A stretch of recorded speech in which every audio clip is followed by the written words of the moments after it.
അരുതേ, ബന്ധിക്കരുതേ, ശാസിക്കൂ, ശാസിക്കൂ, ബന്ധിക്കരുതേ.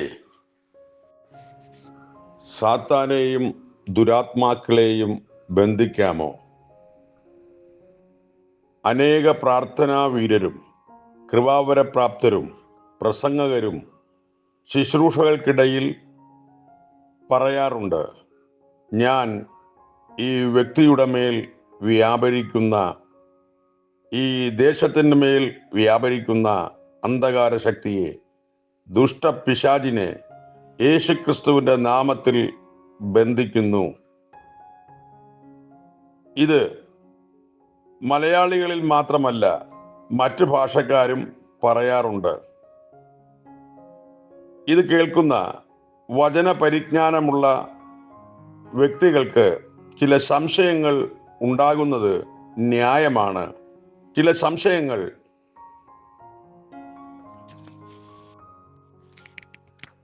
ചിലർ പറയുന്നതനുസരിച്ച് ദുരാത്മാക്കളെയും സാത്താനെയും ബന്ധിക്കുവാൻ കഴിയുമോ? അവർ പറയുന്നത് പോലെ നടക്കുമെങ്കിൽ, അഥവാ അവർ പറഞ്ഞതുപോലെ ദുഷ്ടശക്തി കെട്ടപ്പെട്ടെങ്കിൽ, പിന്നെ ആരാണ് അവയെ അഴിച്ചുവിടുന്നത്?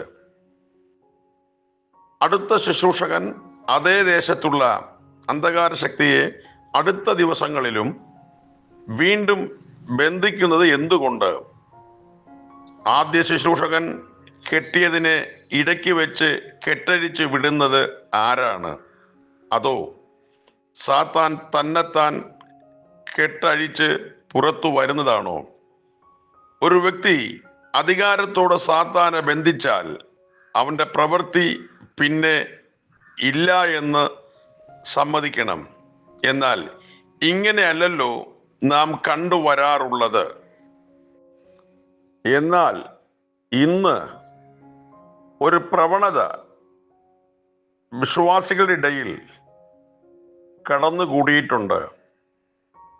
ചിലർ അർദ്ധരാത്രിയിലോ പ്രഭാതത്തിലോ ഒറ്റയ്ക്കും കൂട്ടമായും ദേശമെല്ലാം ചുറ്റി സഞ്ചരിച്ച് പ്രാർത്ഥനയോടെ നടക്കുകയും ആ ദേശത്തുള്ള പൈശാചിക ശക്തികളെ ബന്ധിക്കുന്നതായിട്ടും കണ്ടുവരാറുണ്ട്.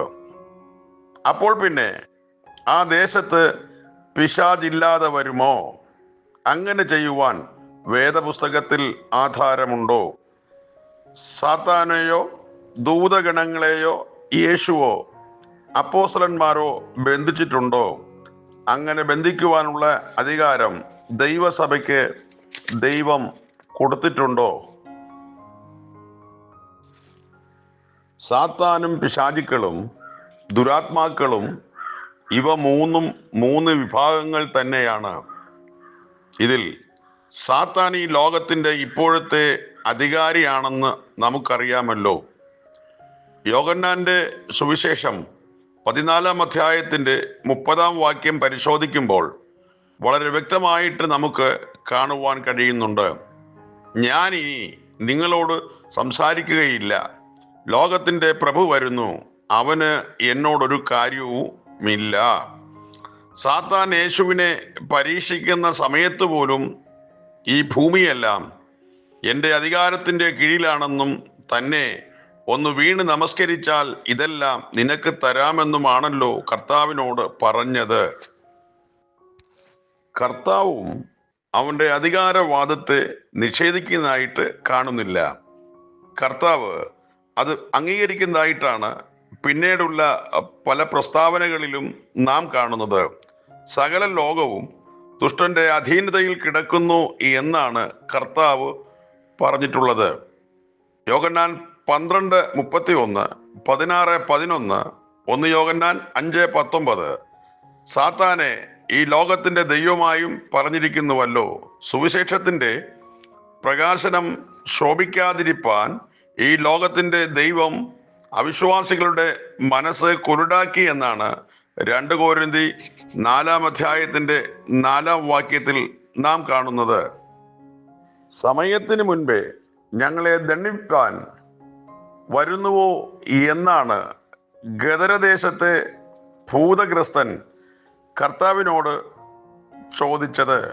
എന്നാൽ മത്തായി സുവിശേഷം 8-ാം അധ്യായത്തിന്റെ 28 മുതൽ 32 വരെ വാക്യങ്ങളിൽ ഈ ദുഷ്ടശക്തികളെ ദണ്ഡനത്തിലേക്ക് അയക്കുന്ന സമയം വരെ അവർ സ്വതന്ത്രമായി സഞ്ചരിച്ചു കൊണ്ടിരിക്കും.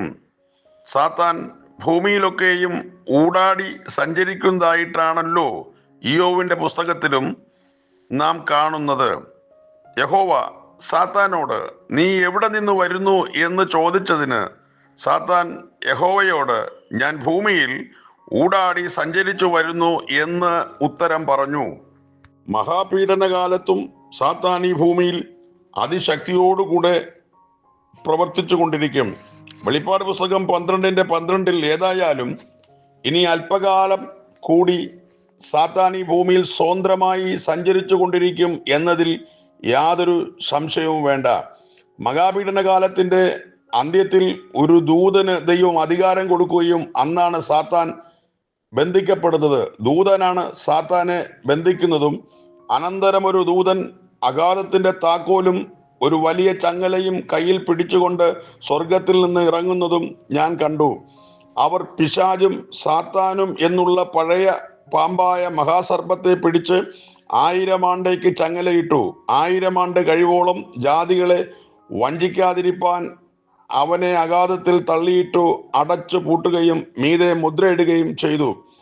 വെളിപ്പാട് പുസ്തകം 20:2-3 അന്നുവരെയും ഈ ഭൂമിയിൽ സാത്താൻ സഞ്ചരിച്ചു കൊണ്ടിരിക്കും. പ്രധാന ദൂതനായ മിഖായേലിന് പോലും സാത്താനെ ബന്ധിക്കുവാനുള്ള അധികാരം ദൈവം കൊടുത്തിരുന്നില്ല എന്ന് നാം മറന്നു പോകരുത്. എന്നാൽ കർത്താവ് ഭൂതങ്ങളെ ശാസിക്കുവാനുള്ള അധികാരമല്ലാതെ അവയെ ബന്ധിക്കുവാനുള്ള അധികാരം ശിഷ്യന്മാർക്ക് പോലും കൊടുത്തിട്ടില്ല. വിശ്വസിക്കുന്നവരാൽ ഈ അടയാളങ്ങൾ നടക്കും. എൻ്റെ നാമത്തിൽ അവർ ഭൂതങ്ങളെ പുറത്താക്കും. മർക്കോസ് 16:17. അവർ തന്നോട് കൂടെ ഇരിപ്പാനും പ്രസംഗിക്കേണ്ടതിന് അയപ്പാനും ഭൂതങ്ങളെ പുറത്താക്കേണ്ടതിന് അധികാരം ഉണ്ടാകുവാനും 12 നിയമിച്ചു. മർക്കോസ് 13:14. യേശുവിനും ശിഷ്യന്മാർക്കും ദൂതന്മാർക്കും ഇല്ലാത്ത അധികാരം ചിലരെങ്ങനെ എവിടെ നിന്ന് കിട്ടി? ദുരാത്മാക്കളെയും സാത്താനെയും മറ്റ് ശാസിച്ച് പുറത്താക്കുവാനല്ലാതെ അവയെ ബന്ധിക്കുവാൻ ആർക്കും സാധ്യമല്ല. ആകയാൽ എവിടെ നിന്നായാലും ഏത് വ്യക്തിയിൽ നിന്നായാലും യേശുക്രിസ്തുവിന്റെ നാമത്തിൽ ബന്ധിക്കുകയല്ല, ശാസിക്കുകയത്രേ വേണ്ടത്. ശാസിക്കുക എന്ന വാക്കുകൊണ്ട് നാം മനസ്സിലാക്കേണ്ടത് ബന്ധിക്കുകയല്ല. ശാസിക്കുക എന്നാൽ പുറത്താക്കുക മാത്രമാണ് ചെയ്യേണ്ടത്. അതേ ചെയ്യാവൂ, അതേ നടക്കാവൂ. അല്ലാതെ നാം ഇന്ന് കാണുന്നത് പോലെ അർത്ഥശൂന്യമായ അധികാരങ്ങൾ ഉണ്ട് എന്ന് അവകാശപ്പെടുന്നവരുടെ വാക്കുകളെ നാം ചെവിക്കൊള്ളാതെ വിശുദ്ധ വേദപുസ്തകത്തിന് ആധാരമായി ദൈവവചനം കൈക്കൊള്ളുവാൻ നാം പഠിക്കേണ്ട കാലം അടുത്തു കഴിഞ്ഞു.